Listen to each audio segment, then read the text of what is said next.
the bait that's actually put for the hamster. Now, we did speak about the NICE guidelines. I'm just going to emphasize upon it. Now, when we talk about the NICE guidelines, they clearly mention that IUI should not be offered in cases of unexplained infertility. IUI should not be offered in cases of low sperm count or poor sperm count, which is one of the most common indications of IUI. And even in cases of mild endometriosis, when IUI, most of us think that IUI should benefit in these cases, it should not be offered. And I will really deliberate upon it. When should IUI be offered? IUI should be offered if you're having difficulty in sexual intercourse, if there are ejaculatory disorders, or if there is a condition of a viral infection where you can actually prepare the semen, remove the plasma, and reduce the chances of infection. Or if you're in a same-sex relationship, in those cases, IUI might be beneficial for these patients. So the main controversy that lies here, I'm broadly going to cover 4 or 5 points because we are short of time here. My first point here is age. Now, when we talk about age, obviously we know that above 40 IUI has no benefit, and that's something that should not be done.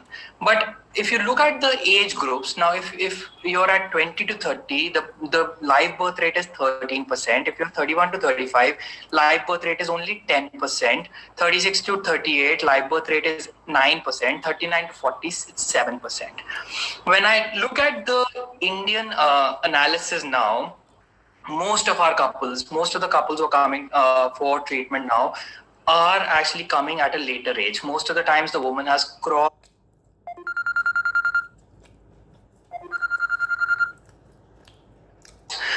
30 years of age, and that's the subgroup where IUI is not as beneficial as we really think.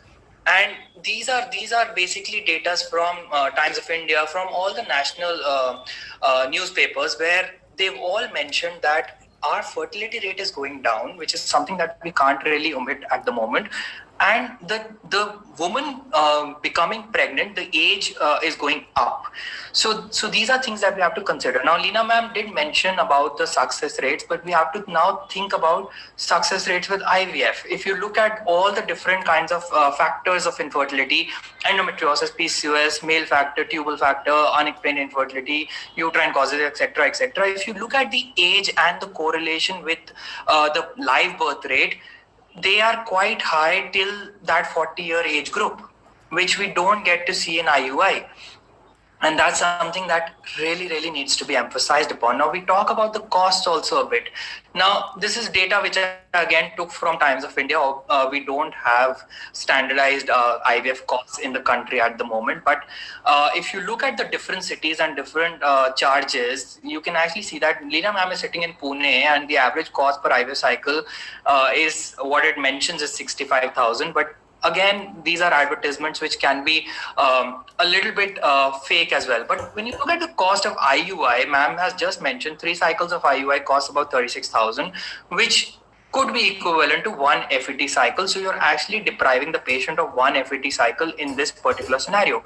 And again, there are, I'll take it with on a lighter note, there are IVF centers. I know there are lots in Maharashtra who are actually offering IVF at 25,000 as well.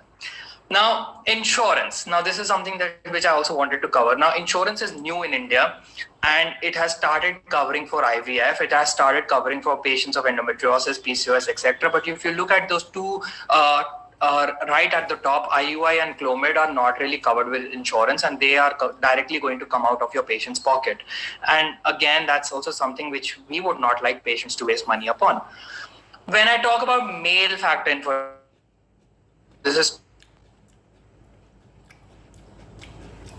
male factor infertility is still under debate. There are no clear-cut values at which IUI should be done. There are no clear-cut values for the transition to IVF or even for ICSI. And solely basing the analysis on poor sperm quality, it is not recommended either for or against IUI. So what can we do for these patients? Now, a lot of the times, this is another slide which clearly mentions that male factor infertility, we still can't really think of IUI as a treatment option. Now, this was a very interesting find which I could actually dig out today itself. And it actually signifies the practical aspect of IUI. Now, most of us think that IUI would be successful with a 1 million count, 5 million count, etc., etc. But this is a paper which took into account the practical aspects, and they actually mentioned that to attain a pregnancy rate of over 8% per cycle, you actually need a sperm count of 40 million. Now, in 40 million, why would you even want to do IUI? You can just plan a timed intercourse, and that should be beneficial. And that would be probably my last slide of this debate, because Cochrane has come up with data, and this is in March 2020, where they've actually compared IUI with TI. And if you look at this statement from Cochrane, it basically says that, so this is the first line, IUI in a natural cycle versus timed intercourse in a natural cycle. There is absolutely no difference in the live birth rates between TI and IUI in natural cycles. Now, our understanding would be that if you're using gonadotropins, if you're stimulating the woman, the results would be better. But look at the statement right below. IUI in a stimulated cycle versus TI or expectant management in stimulated cycles, no difference in the live birth rates. The evidence is uncertain. And this basically is the end of my talk right here, because when timed intercourse can be offered to your patients and it can give you equal results, why do that unnecessary kharcha of 36,000?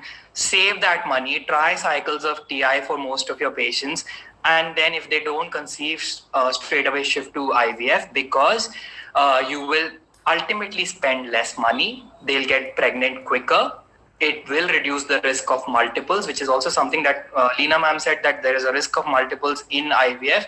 But when you do IVF with the ideal guidelines, with good practice guidelines, when you're transferring a single blastocyst, the results of the singleton pregnancies are much higher, and you're ultimately reducing the risk of multiples. You can also reduce miscarriages.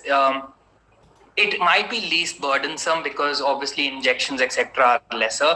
But if you're thinking about future families, if you're thinking about ultimately the time to pregnancy, which is also very important, especially for our country, I think it's a clear winner.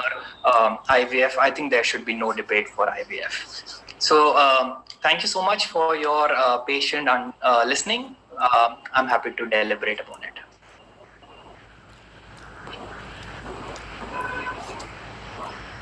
Hello. Yeah, can you hear me? Yes, Sudesh. Yeah, first of all, congrats, Madam Sunita, for this beautiful webinar, 3D webinar by MSR.